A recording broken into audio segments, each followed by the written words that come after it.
பொங்கலை முன்னிட்டு பத்துமலை திருத்தலத்தில் எதிர்வரும் ஜனவரி 19 அன்று தேசிய பொங்கல் விழா மிக விமரிசையாக கொண்டாடப்பட உள்ளது. கோலாலம்பூர் ஸ்ரீ மகா மாரியம்மன் கோயில் தேவஸ்தானம் மற்றும் மலேசிய இந்து ஆலய இந்து அமைப்புகளின் பேரவை எனும் மைமா இணைந்து இந்த விழாவை ஏற்பாடு செய்துள்ளன. இவ்விழாவின் முக்கிய சிறப்பு அங்கமாக பல்வேறு போட்டிகள் பரிசுகளுடன் இடம்பெற உள்ளன. அந்த வகையில் உரியடித்தல், மாடர்ன் ஜல்லிக்கட்டு, மெது சைக்கிள் ஓட்டம், பூச்சரம் பின்னுதல் போன்ற போட்டிகள் நடைபெறவிருக்கின்றன. இதன் வெற்றியாளர்களுக்கு முதல் பரிசாக 300 ரிங்கேட், இரண்டாம் பரிசாக 200 ரிங்கேட், மூன்றாம் பரிசாக 100 ரிங்கேட் வழங்கப்படும்.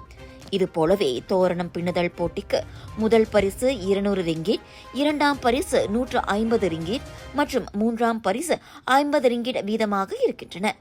வண்ணம் தீட்டுதல் போட்டியில் முதல் பரிசாக 150 ரிங்கேட், இரண்டாம் பரிசு 100 ரிங்கேட், மூன்றாம் பரிசு 50 ரிங்கேட் ஆகும்.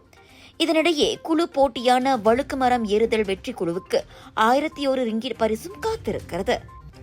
இதேபோல் கயிறு இழுத்தல் போட்டியில் முதல் பரிசு வெல்லும் குழுவுக்கு 500 ரிங்கேட் மற்றும் இரண்டாம் நிலை குழுவுக்கு 300 ரிங்கேட் பரிசு என அறிவிக்கப்பட்டிருக்கிறது.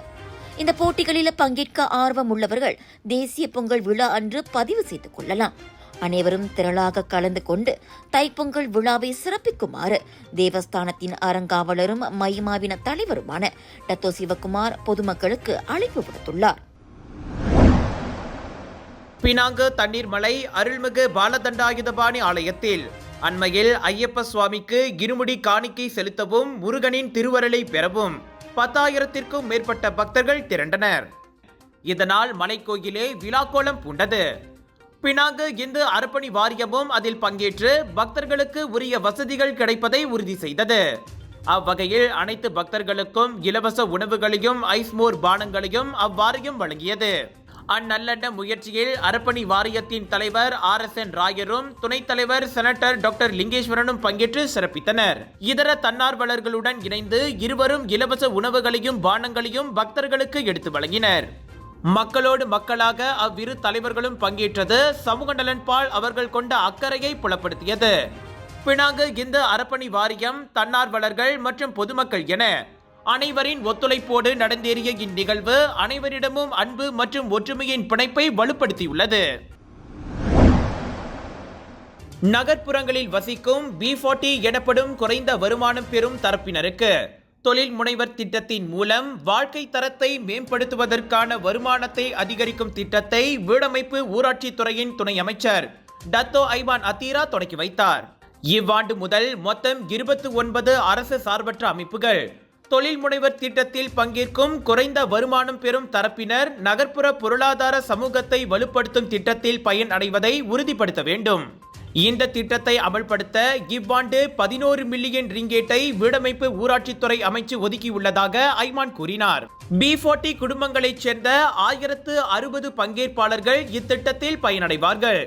மடானி அரசாங்கத்தின் மூலம் தீவிர வறுமை நிலைமையை கட்டுப்படுத்தும் நடவடிக்கையாக 2013ஆம் ஆண்டு முதல் இந்த திட்டம் அமல்படுத்தப்பட்டுள்ளது.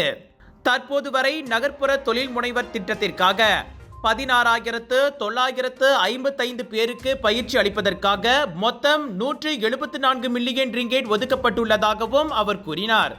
இந்த திட்டத்தின் மூலம் நாடு முழுவதிலும் உள்ள பங்கேற்பாளர்களுக்கு குறைந்தது 7 நாட்களுக்கு தொழில் முனைவர் பயிற்சிகளை பெறுவர். வர்த்தக மேலாண்மை மற்றும் தொழில் முனைவர் திறன்களை மேம்படுத்துவதற்கான திறனை பெறுவதன் மூலம் அவர்கள் வருமானத்தை பெருக்கிக் கொள்ள முடியும் என ஐமான் தெரிவித்தார்.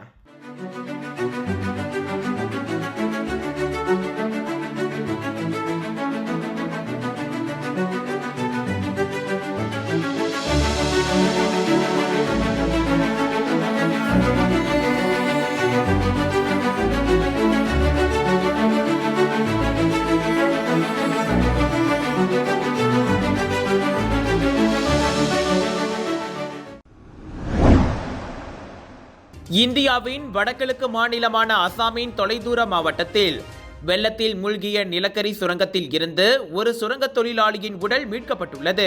நிலத்தடியில் சிக்கிக்கொண்ட 9 பேரை தேடி மீட்கும் பணிகளின் 2வது நாளான இன்று அச்சடலம் கண்டுபிடிக்கப்பட்டது.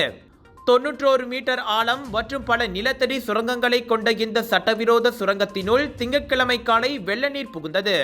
வெள்ள நீர்மட்டம் நேற்று மீட்பு பணிகளுக்கு இடையூறாக இருந்ததால் இன்று காலை முக்குளிப்பாளர்கள் மீண்டும் சுரங்கத்திற்குள் நுழைந்து ஒரு உடலை மீட்டெடுத்ததாக அசாம் மாநில முதலமைச்சர் கூறினார். மீட்பு பணிகளுக்கு உதவ ராணுவ ஹெலிகாப்டர்களோடு முக்குளிப்போர் மற்றும் பொறியியலாளர்களும் குவிக்கப்பட்டுள்ளனர். மீட்பு நடவடிக்கைகள் எவ்வளவு காலம் நீடிக்கும் என்பதை இப்போதைக்கு சொல்ல முடியாதென தேசிய பேரிடர் நிவாரணப் படையின் தலைவர் கூறினார். வடகிழக்கு இந்திய மாநிலங்களில் நிலக்கரி சுரங்க விபத்துகள் நடப்பது வழக்கமான ஒன்றாகும். ஆக மோசமாக 2019 மேகாலயா மாநிலத்தில் சட்டவிரோத நிலக்கரி சுரங்கத்தில் 15 பேர் உயிரோடு புதையுண்டது குறிப்பிடத்தக்கது.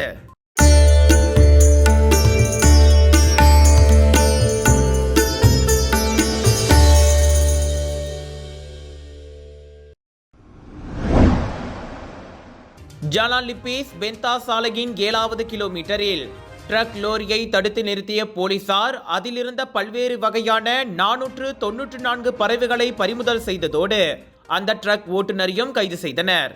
நேற்றிரவு 9:30 மணியளவில் மேற்கொள்ளப்பட்ட நடவடிக்கையின் போது அந்த ட்ரக்கில் இருந்து 200 கூண்டுகளில் பல்வேறு அளவுகளில் பறவைகள் இருந்ததாக குவாலலிப்பீஸ் மாவட்ட போலீஸ் தலைவர் சூப்பரிண்டென்டென்ட் இஸ்மாயில் மான் தெரிவித்தார். அந்த லோரி கிளாந்தானின் கோத்தாபாருவில் இருந்து ஷாலாமை நோக்கி சென்று கொண்டிருந்த போது தடுத்து நிறுத்தப்பட்டு சோதனை செய்யப்பட்டது. பறிமுதல் செய்யப்பட்ட அனைத்து பறவைகளும் 2010 ஆண்டின் பாதுகாக்கப்பட்ட பறவைகளாக பட்டியலிடப்பட்டவை. பல இடங்களில் இருந்து இந்த பறவைகளை லோரி ஓட்டுநர் ஏற்றியிருப்பது முன்னோடி விசாரணை மூலம் தெரிய வந்துள்ளதாக இஸ்மாயில் மான் தெரிவித்தார். உங்கள் சிறந்த ஆரோக்கியத்திற்கு அளவான எண்ணெயுடன் சிறந்த முறையில் தயாரிக்கப்பட்ட சைவம் அசைவத்திற்கும் பொருந்தும் சூப்பர் ஊறுகாய், பச்சை கொடி சிவப்பு மீன் சின்னம் கொண்ட ஸ்ரீ மீனாட்சி ஊறுகாய். பஹாங் குவாந்தானில் ஒரு வீட்டுக்கு வழி கேட்கும் தோரணையில் இல்லத்தரசியை நெருங்கிய 3 பெண்கள் அவரிடமிருந்து 1,37,500 ரிங்கெட் மதிப்பிலான சேமிப்பு பணத்தையும் நகைகளையும் கொள்ளையிட்டு சென்றனர். ஏதோ மந்திர தந்திரத்தை செய்து அம்மூவரும் தன்னை மயக்கிவிட்டதாக பாதிக்கப்பட்ட 57 வயது அம்மாது போலீஸ் புகாரில் கூறியுள்ளார்.